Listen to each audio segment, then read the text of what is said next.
Hi, and welcome to my training. I want to talk to you today about 3 critical mistakes that B2B companies make when trying to use artificial intelligence to generate better sales leads. If this sounds at all like you can just raise your hand right now, right? Are you getting frustrated with the number of unqualified leads that make their way into your sales process? Are you finding that sales are stagnating? The economy has had a really tough time during COVID, and now the world seems to be opening up, right? So the economy is starting to percolate and bubble. You want to make sure that you're not left holding the bag with stagnating sales. I know from lots of the companies I talk to, there's a great deal of frustration with dealing with poor performing sales reps, having to deal with low closing ratios, and the worst of all is when you're sort of stuck competing on price. So, I talk to businesses every day. I've talked to hundreds of businesses over the last couple of years. And, one of the things that I find is when people start to struggle with those issues, there's this propensity to start chasing that silver bullet. I know I suffer from that from time to time. We all do a little bit, but it's almost unavoidable. We hear something, we go hire somebody who we think they know what they're talking about, and they're just not able to produce. The results don't change, and you're left once again with sleepless nights trying to figure out how you're going to get your business moving in the right direction. But here's the thing. I know we're going to talk about the 3 big problems that are impacting B2B sales and marketing, but I'm an optimist. I don't want you to give up. Right? Just don't give up. Business today is at an absolute inflection point. We've probably had inflection points throughout our history in business. Maybe you say we have them all the time. Certainly there are big inflection points, right? Like electricity when that came to the factory floor, or computing power in general in the 60s and 70s sort of fundamentally changed how this stuff worked. Well, I'll tell you right now, artificial intelligence and its application to sales and marketing is really fundamentally changing once again. It works. I always use this example when I talk to people about, in the B2C world, if you're selling something on Amazon, maybe you got it figured out a little bit. Certainly Amazon has it figured out. And in the B2B world, there's a feeling like, well, it doesn't really work for us. It's not as effective. Our people aren't on social media. All these kind of excuses. But I want you to know, it works and it's inevitable. You're going to have to figure out how to master artificial intelligence in your marketing, because your competitors are thinking about it, they're investing in it, and they're figuring it out right now. But here's the other really good piece of information. Again, I talk to lots of clients or lots of prospects every day, lots of B2B companies, and 99.9% haven't figured it out yet. So it's not like you're very far behind if you're starting to tackle these programs right now. So what do we want? What do we want from an AI system that's really working? Well, you want more leads, right? We all want more leads, but really we want better leads. And what do better leads get you? They get you higher conversions. And the other thing that higher conversions and better leads get you is it gives you the ability to sort of build out a system for filling your sales funnel.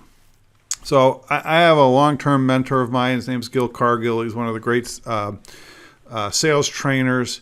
And he has this saying, which I keep repeating because it's worth repeating: salespeople sell, everybody else does everything else. So artificial intelligence and this digital marketing is creating a situation now where we really can pull back the marketing function and let the salespeople close. Salespeople, in case you haven't figured it out, are generally not very good marketers, right? You got a couple rainmakers in any business, but it's not a scalable model. You want to feed your salespeople qualified leads so they can go close. All right. I said it's not that hard. I am an optimist. I've been in sales and marketing a long time.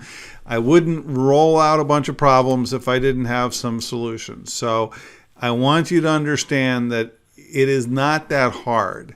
It may seem hard, but it's not that hard. And what do you get when you figure this out, right? Well, I listed a couple of the really good ones here. You're going to get bigger bonuses. I'm going to get you promoted to the next level. And I think importantly, it's good to understand that one of the things you really get from figuring this out is security. What is security? Well, I'll tell you, there is no better security blanket in our business than a full sales funnel, because a full sales funnel leads to better conversions, and better conversions drive business growth. And when you're driving business growth, magically you start to have time to focus on what's really important. And what I think is really important in business is innovation, coming up with better ways to run your business, focusing your attention on your customers and their success, and focusing your attention on your team so that they can deliver that to your customers. So my name is Roel Hoekstra. I'm the founder of Aquila Partners. I've been doing this an awfully long time. Boy, time flies when you're having fun. And I have really focused the majority of my career in the B2B sales and marketing space for a whole lot of companies, both as clients and companies that I work for directly in the management consulting field, finance, insurance, technology, even home services. And the process that I'm going to talk about now is, well, let me put it this way. Artificial intelligence isn't changing marketing. Marketing still relies on a good product and a great offer. Artificial intelligence is changing the scale with which we can get that out there. So, over the past 30 years, I think I've probably sold billions of dollars worth of products for my clients. And that's sort of doing it the old-fashioned way, if you will, right? Today, I think that in the next 5 or 6 years, we'll be able to do the same thing for the companies we're working with going forward that it took us 30 years to do up till now. So that's really my excitement about this area. I'm also a bit of a geek, right? I studied economics, computer science, insurance, and marketing. I'm a numbers guy. I love this stuff. One of the reasons I love it so much is because it's really about the numbers. It's something that we can build, design, optimize, and measure. So I've broken this training into 3 parts, tried to keep it as short as possible while still giving you real solutions to chew on, right? I don't want to just poke at all the problems and leave you hanging. So to do that, I've built this into 3 parts. The first part, here we go. The first part is about artificial intelligence in general. I want to give you a little bit of a background, just a couple minutes to set the stage on how this works, because when you understand how artificial intelligence is driving the digital marketing world, you're going to understand you're going to see how these 3 mistakes so deeply impact the effectiveness of these marketing programs going forward. So you got to have that. Then I'm going to show you these mistakes. I'm going to poke at these problems a little bit because they really hurt. But I'm not going to leave you hanging. I'm going to show you some of the ways that we've addressed these problems in our business. So those are the 3 parts. So let's dive into it, okay? We've got a lot of ground to cover. I'm going to try and talk relatively fast. So hope you can keep up. Of course, this presentation will be available for you to listen to again if you need to. So artificial intelligence. There are a couple layers of artificial intelligence, and what we're talking about here fundamentally is the bottom layer of artificial intelligence. My dad, who's a scientist and is late 80s now, when I was talking to him about what we were doing a couple of years ago, he's like, we were doing this in the 60s. Yeah, it's just pattern recognition. And I'm like, yes, it is just pattern recognition, but we're doing it on a completely different scale from what he was doing in the 60s and the 70s and even the 80s, what I was doing in the 90s and the 2000s. Excuse me.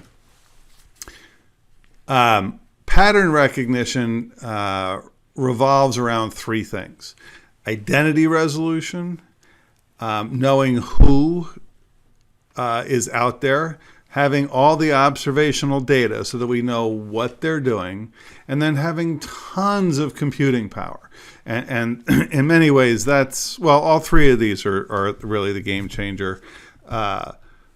But again, the first two pieces we've been doing in various ways for a long time. It's the advent of scalable computing power over the last 5 or 6 years that has really blown this wide open. So let's start with identity resolution. Identity resolution means that you're able to recognize who somebody is on the web, regardless of what device they're using, what email they're using, what email they log in with, what browser they're using, right? So we have to have identity resolution because what we're trying to do is go from an anonymous site visitor, like this guy or like these people, right? We know where they are, right? Google Analytics tells you that you had so many page views, that they did this navigation with on your site, etc. So that's useful, but you have to be able to go from an anonymous visitor to understanding the actual person doing the visiting, doing the searching online. You know, who they are, their name, their address, their phone number, their title. All that demographic information is critical to identity resolution, along with everything they're doing in the market. So what you can't necessarily see, all their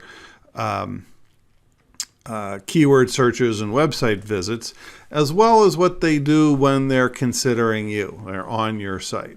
All that's wrapped up in identity resolution, and it's the first step to really understanding artificial intelligence. The second is observable data, right? We have to be able to tie historical actions back to the individual who did that. So there are a lot of these behavioral databases out there. You may have heard of Facebook. Perhaps you've heard of Google. Aquila Partners, our little group, we actually have a pretty substantial behavior database that we've built with our partners. So ours is smaller, right, by comparison, but still we're bringing in 50 billion real-time behaviors a day. So what that means is we have to be able to suck up data from all over the internet of URL level navigation, keyword search, campaign responses, content consumptions, purchase, past purchases. All that data gets sucked up, and it gets sucked up by everybody, right? We're sucking it up. Google is sucking it up. Facebook is probably the top of the pile, right? Heap in terms of their ability to do this. But one of the reasons they're so good at doing it is that they can tie it back to identity resolution in a way that most other providers can't, right? Because you log into Facebook or Instagram, and then everything you do in there, they have the ability to track every click you make, what websites you go to. Google, through their browser, is able to suck up massive amounts of identity of behavioral data. Their ability to tie it to you as a person, not necessarily as strong, but really good. So those two things are the building blocks, and I do want you to think about it as a pyramid, right? So they're all equal in a pyramid. And the third thing that we need is just tons of computing power. Tons and tons. We need server farms that go on for a mile, because what we have to do is basically for every conversion that we're interested in modeling, right? We take that conversion, we know who did that conversion, and then we have to go back in time, back in time. So we usually look at 60 days, go back in time 30 and 60 days, and look at everything that person did in that 30 to 60 days to see if we can figure out if there's a pattern to it, right? So that's the requirement for computing power. I said, in the 80s and 90s, when I was doing it manually, we did this all the time, right? You looked at the people that came to your workshop or seminar. You looked at your client base and said, oh, what do they have in common? How did I send out this email invitation? Who responded to it? Oh, let's recreate it, right? So we were doing all that manually. And today we can just sift through so much more data by leveraging this computing power. So it's all about building a chronological path to purchase, right? So I just touched on this, but if you have a person and the conversion is a purchase, right, then you have to go back and look at what was that chronological path to purchase. So with one person, it's reasonably interesting. You can go back and you can see everything that they did, on the internet, everything they did on your website, and say, oh, well, that's good. Let's see if we can recreate that. But when you can do it for lots of people, so this doesn't really mean 3, let's say 100 people, then you can start to look at where the patterns emerge from. Of all these people, well, you see what URLs they have in common. Where did they go in their quest to learn more about solving a problem? What keywords did they search? Right? And using that, you can come up with a conversion behavior pattern. And this would be mapped out based on its order of magnitude. And again, the AI engine that we're trying to optimize here is doing all this for you. So don't think that you have to do this with a paper and a pencil, right? But the important thing is to figure out that conversion behavior pattern for every conversion that you're trying to identify. And it's what then allows you to take an audience, any group that you're looking for, and say, all right, well, I can't tell these people alike. They all look the same. These are all my ideal target profiles. These are all the vice presidents of marketing in the United States. How do I know which ones are interested in my product? I can't tell. But when you start to use the artificial intelligence engine and combine the identity resolution with the conversion patterns, now we can say, oh, I don't have to necessarily call every chief marketing officer. I don't have to send an email to every chief marketing officer. I know the specific ones that I need to focus on right now. And that's what the big data really allows us to do. So, review, right? That was part 1. There are 3 parts to making artificial intelligence work. They're all equally important, right? Identity resolution. You have to know who everybody on the internet is. Across devices, across emails, across browsers. We have to have lots of observational data. We've got to be able to see everything that's being done out there. And then third, we need tons of computing power to do the pattern recognition that's required. So, if we're going to do all that, and I told you in the introduction that doing all that's going to get you a promotion, give you a pay raise, help you sleep better at night, right? So those are things worth pursuing. Well, let's not make big mistakes that cause this ecosystem, this engine, to fail. So here are the 3 mistakes, and I've put them into a nice alliterative fashion to help you, or help me, remember them better. First one is having compromised conversions. The second is accidental audiences. And the third, while not nearly as exciting as it sounds, is naked nurturing. All right, so compromised conversions. It's all about the conversion.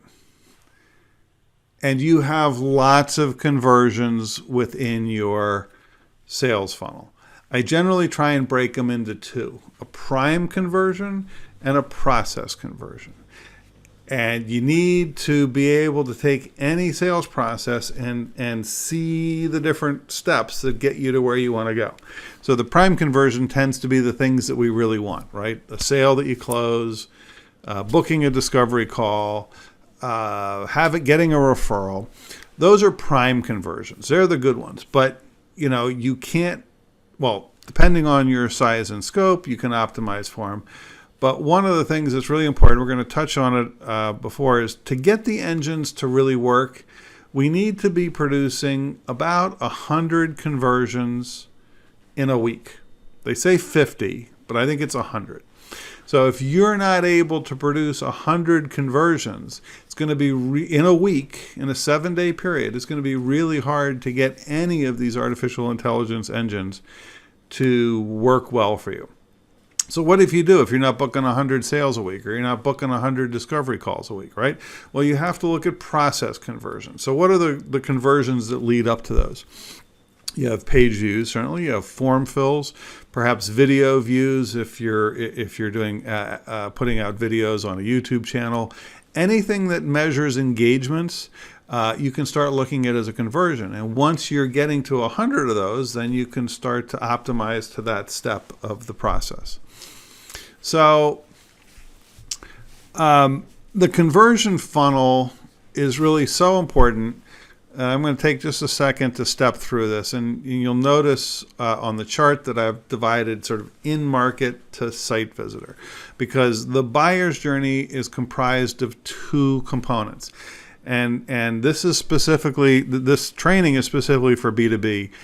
And I want everybody that's in the B2B world to pay real close attention here, because B2B people, your customers, your prospects are doing research online before they reach out to talk to you, right? So that in-market piece is something that generally you have been unable to see up till now. But generally, you've been unable to see, right? So when people are searching to see if they have a problem, or how to define their problem, figuring out how big it is it a problem worth solving, and how they might go about solving their problem, all that stuff is research that they're typically doing online through Google, Google searches, pay-per-click searches, through going to authority websites, things like that. Once somebody clicks on an ad, once somebody clicks on your ad, or sees your post, or reads your article in a business journal, then they come to your page, and then they start saying, all right, well, how can this person help me, right? Can this person solve my problem? How? How are they going to solve my problem? How are they different from everybody else? Should I talk to them specifically, right? And then finally, right, what does it cost? What are the terms? How do I do returns? All that kind of stuff. So at that point, you're deep into the sales process. So marketing has to be able to take people from the research phase over here into the website, into landing pages, getting the conversions that we can then optimize, where people are doing research and consuming content. And then it goes to sales, where sales can answer questions, talk about the product specifically, and of course, close the deal. So,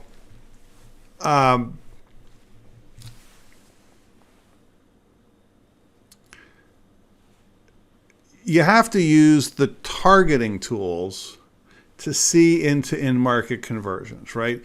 Generally, you don't have access to that. Facebook, Google have access to those huge databases and all that identity resolution, so they can sell you targeting that you pay for through advertising, right?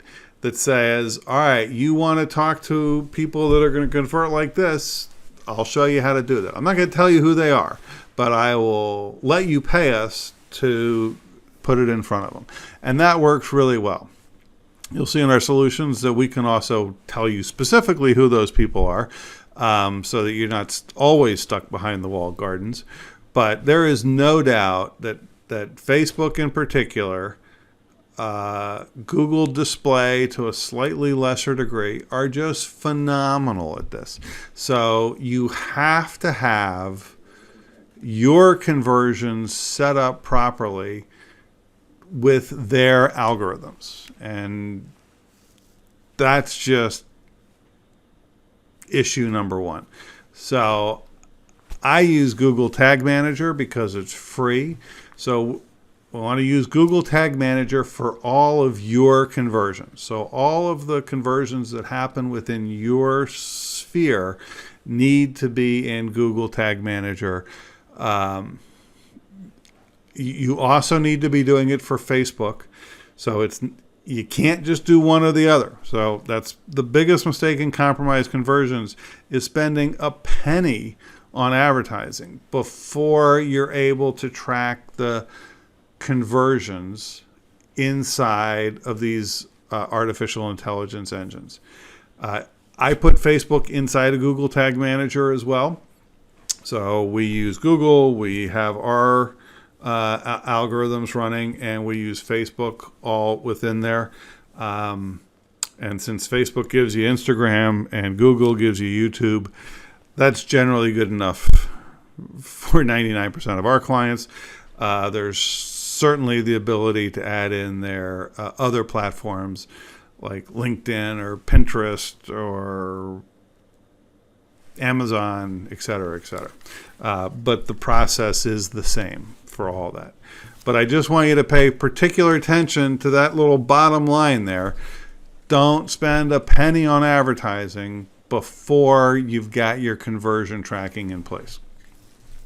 All right, accidental audiences. Targeting matters. The whole reason we do all this is because it gives us an ability to put the right message in front of the right audience at the right time at a level that is just unparalleled in the world of marketing. So for B2B people, you have an advantage over sort of the B2C folks, because you can usually define your ideal target audience with demographic information, right? So what are the job titles of the people that buy from you? What are the SIC codes of their companies? How many employees do they have, right? And then you can go buy those lists. You can go scrape them off of LinkedIn. You can buy them through list brokers, et cetera, et cetera. And the whole point is that you have to build out your ideal target audience and then load it into the advertising platforms. And I think that you need at least 50,000 leads in that file.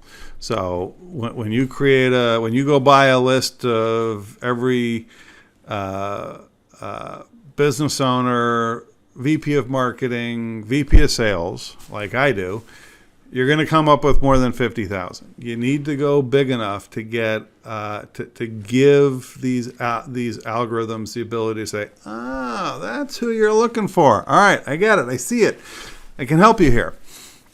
So that's the first step. And it's important to recognize, broadly speaking, that the bigger you go, the better all this works. So national is better than regional. Regional is better than local. And better is a relative term, but it's going to be less expensive, which is sort of a shame, if you will, right? Because we think that, being a local service provider might save you money. Now, broadly speaking, it's going to be cheaper on a per lead, per conversion basis when you give them more data to play with. So, as I talked about, it's not good enough to just throw out those audiences. I mean, that's a little bit like saying, well, I have an audience of 50,000 and I'm going to send a cold email to all 50,000, right? You're going to get some responses. But we know that in any population, there's only 2 or 3% of that population that's actively in the market right now for what you sell. So if I send out 50,000 emails to every chief marketing officer in the United States, the reality is there are only about 1,500 of them, 2,000 maybe, that are sort of looking for the solution that I happen to have, that are trying to solve the problem that I can help them solve right now. So once I can get to that 50 conversion threshold on any conversion, so maybe it's form fills, maybe it's landing page views, maybe it's the people that watch these videos. When you get to that 50 conversion threshold, then the engine sort of kicks in. It's like it goes from neutral to, remember if you drove an old stick shift, right? You get the car going downhill. You don't put it in first, you put it into second. Maybe you put it into third, and it just takes off, and you sort of move along. So you got to get those conversions in. That primes the pump, and it allows it to work. The other thing that's just super important is you have to use all these algorithms because they all work a little bit differently. They're all trying to do the same thing, but since they have different sources for their identity resolution, they have different sources for their data, nobody is all-seeing and all-knowing at the moment, and we know that regulators don't even like that. So there are multiple ways to do this, and you have to use multiple algorithms. I just think that is so key, because otherwise you're not going to be able to define that audience as closely as you think. And the less you define the audience, it's just the more waste you have, right? I mean, the whole point of this is that I don't want to spend a penny advertising to somebody who doesn't want to hear from me, right? I only want to spend money targeting people who are interested in this topic, right? So, and the third bullet here is that I think you really have to own and control your own targeting data. So most of these ad networks are what we call walled gardens. They keep it all to themselves. You can't have any. Nope. But your most powerful tool against the power of these walled gardens is your own first-party data. So what's the best own first-party data? Well, it would be people that opt in, right? Your opt-in list. Because they've obviously raised their hand and they've opted in, and they're yours, and you go with it. The second way you do it is by using some of the identity resolution tools, for example, that we have. And that will tell you who is consuming content where in your system. And since they're doing it on your site, it's your first party data, you own it forever. And it allows you to leverage all your own first party data effectively when dealing with these advertising platforms. All right, now to the good stuff. Naked nurturing. As I said, it's not really as good as it sounds, but naked nurturing means no nurturing, not nurturing enough. I don't know. I'm sure you see it all the time. I don't know how many people are like one and done, right? You ask them a question, you go to the restaurant, you never hear back from them. You ask somebody a question, they express a little bit of interest in some way in your product or service, you answer that question, and then you're done. We all know in the B2B world, there is no such thing as a one-call close. And certainly the bigger your product or service, the more money that gets spent, the farther you get from a one-call close, right? So if it's a big dollar purchase, it might need multiple levels of approval and lots of buy-in and presentations to different levels. So you have to think nurturing that goes way beyond a one-call close. So if we look at it this way, a lead is somebody who fits the profile, right? So we can create leads lots of ways. We can create leads from lists that we buy. We can create leads by identifying site visitors. We can create leads from opt-in lists. A lead is somebody who fits the profile of your ideal target customer. A qualified lead, I think, is somebody who fits that profile and has expressed interest in what you're doing. So when I have a chief marketing officer who clicks on an ad, goes to our landing page, fills out a form, comes to this video, watches this video. Hi, if you're listening, I'm glad to see you here. Right? That's a qualified lead. And then a hot qualified lead is somebody who fits that profile and has expressed an interest in you and is considering buying from you. So once you're done with all this good stuff, if you happen to say that you want to have a discovery call with me, well, that makes you a hot qualified lead, right? Because you are someone who fits my profile, you've expressed interest in what we're doing, and now you actually want to talk to us. So that's the piece of it. And you don't get through that you don't get there in a one-call close. So one of the keys is that we have to be able to meet our prospects where they are. And we have to be everywhere. And we have to follow up in a way that they want to be followed up with. So what that means is the ability to take the conversion data, to look at the identity resolution, to know who our hot prospects are and who our good leads are, right? And get messages to them everywhere. So whether that's, sorry, I just wanted to see what the next slide was. Whether that's on Google through retargeting, Facebook for retargeting, doing display ads, sending a piece of direct mail, picking up the phone and making an outbound phone calls, that, all those things need to be done. You can't just do one. And I'll tell you more than anything else, if somebody comes in from Facebook, you can't just talk to them on Facebook. You need to take that information and then put it back everywhere else. So if you don't have those conversions set up right, you're not going to be able to do it very easily. So, no matter how many leads you generate, and this is where when people say, I don't want more leads, I want better leads. Well, I want both more leads and better leads. But no matter how many leads you have, if you're not nurturing them, for a long time, that's a good question. So how long do you nurture a lead? Anybody? If you use a retargeting cookie, you get a month or two. How long do you nurture a lead? Well, somebody famous, and I don't know who it is off the top of my head, said, you nurture leads until they buy or die. And that is true. And in today's digital world, that means till they buy or unsubscribe.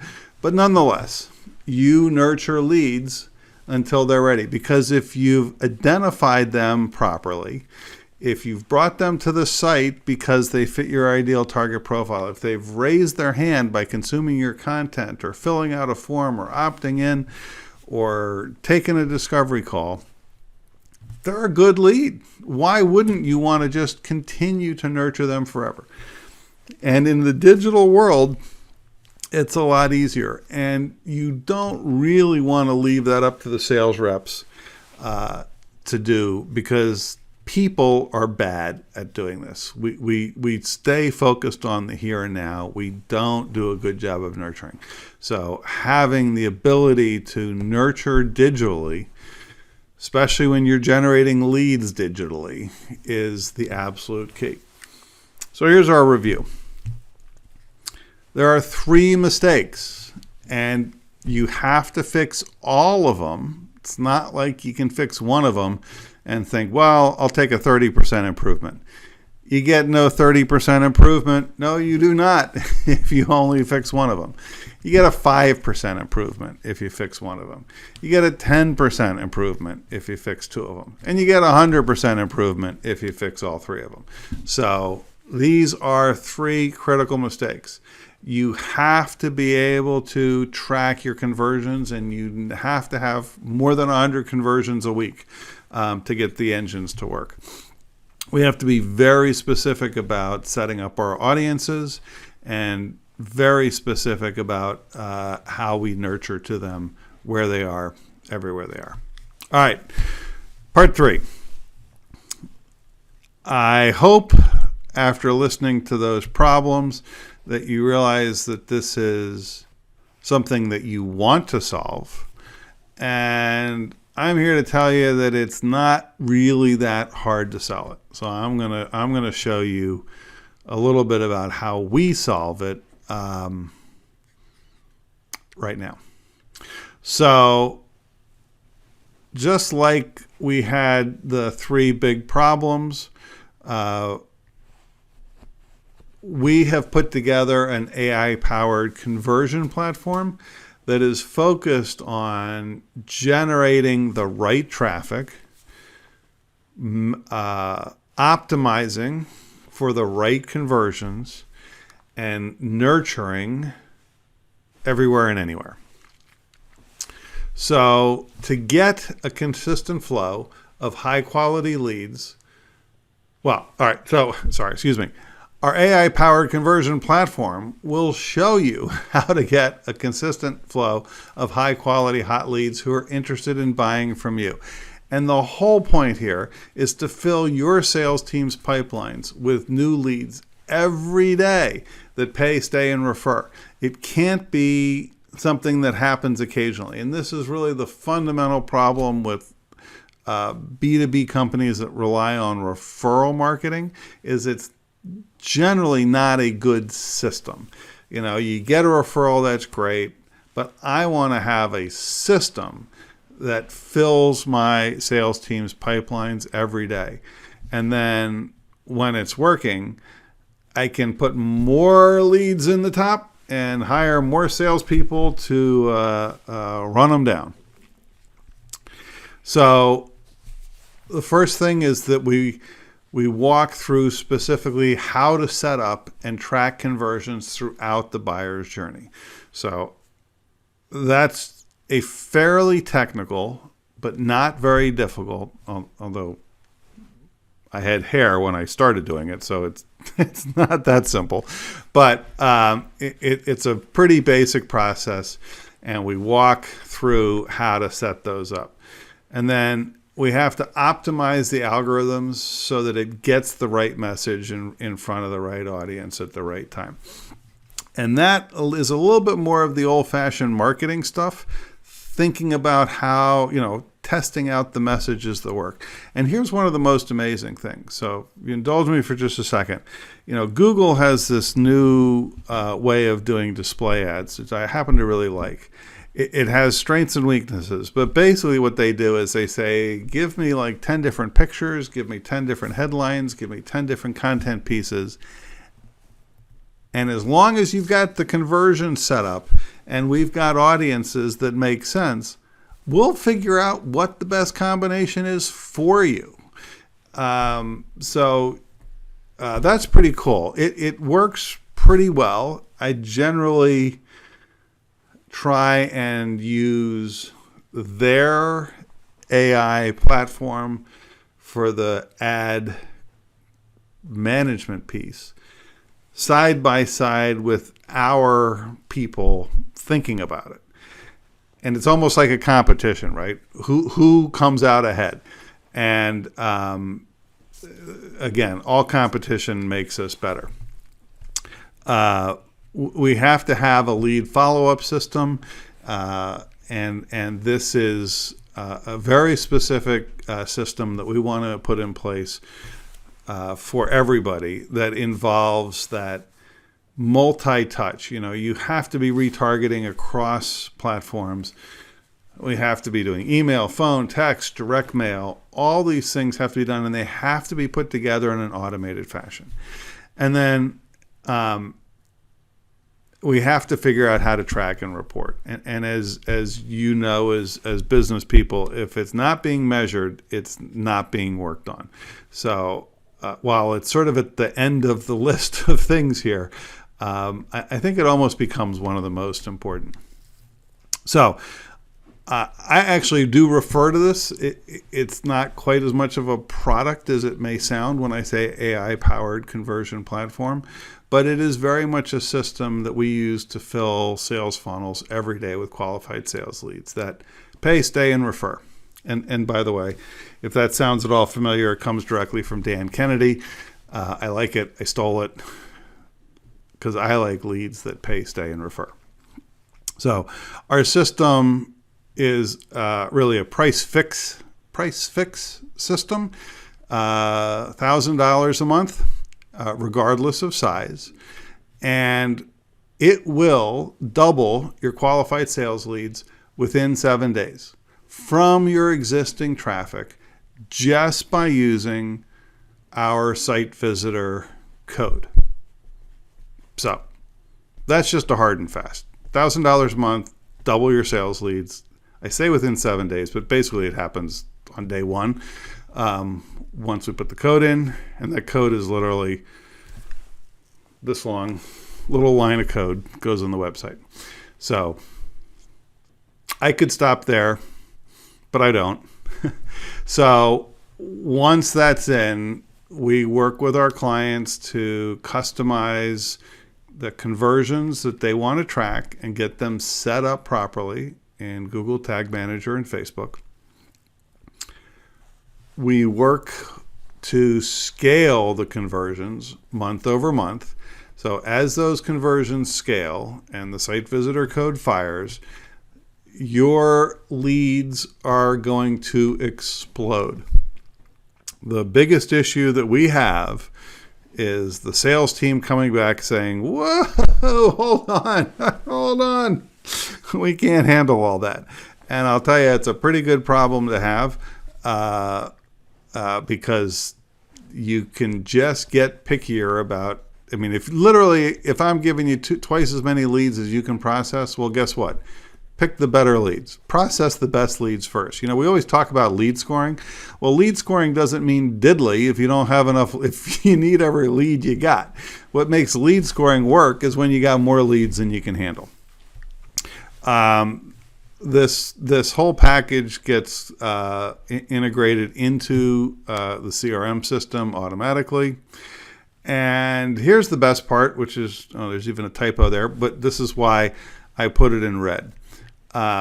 If you looked at my LinkedIn profile, you know that I ran CEO peer advisory groups for a while, about 5 years, and I ran them all over the country.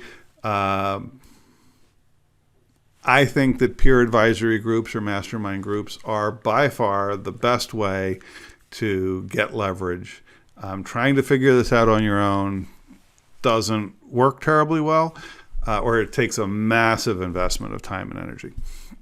So we have our own marketing and sales mastermind group, and we meet regularly to talk about how to make AI work for each other. What are the problems that you're seeing? How do you solve them? So I kind of look at it this way. It's $1,000 a month. You get to double your sales leads, and you get a marketing and sales and marketing mastermind group for free. Or you pay $1,000 a month for a sales and marketing mastermind group, and you double your leads. Take it either way is great. I throw in $500 of direct advertising credit because I think it's a good thing to do. We work on month-to-month contracts, so mostly because I hate signing long-term contracts. And in the world of marketing, I have a big client today, and we tried really hard to get him into an annual contract, and he kept saying, nope, things change too fast. I don't want to sign an annual contract. No. So I gave up trying to convince him to do an annual contract. And he's been a client for about 2 years now. So, and he's buying all this stuff. So I think that when people feel trapped, they don't like it. I hate having to sign up to long-term contracts. So I don't make any of our clients do any kind of long-term contracts.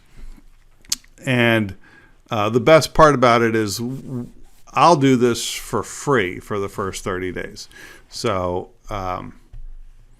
one of my favorite taglines is that we will double your qualified sales leads within 7 days, and we will do it for free. And we will get you completely set up on your conversion tracking, your identity resolution. It's all free. You don't have to pay a penny. End of 30 days, you're like, wow, that was awesome. And then you can start paying us. Or not. So, part 4, there you go. Part 4, I said there were 3 parts, but there's this bonus part 4, which is I would invite you, if you've listened to this entire presentation and you think it's reasonably good, I would invite you to schedule a discovery call. When I do discovery calls, I want to understand your current marketing strategy. I want to understand your goals and what you're trying to achieve. And then with that information, I'll give you my thoughts on how you might get there. Again, I've been doing this a long time. You're in my area of expertise when you start talking about trying to leverage digital advertising to do this for your B2B firm. So I don't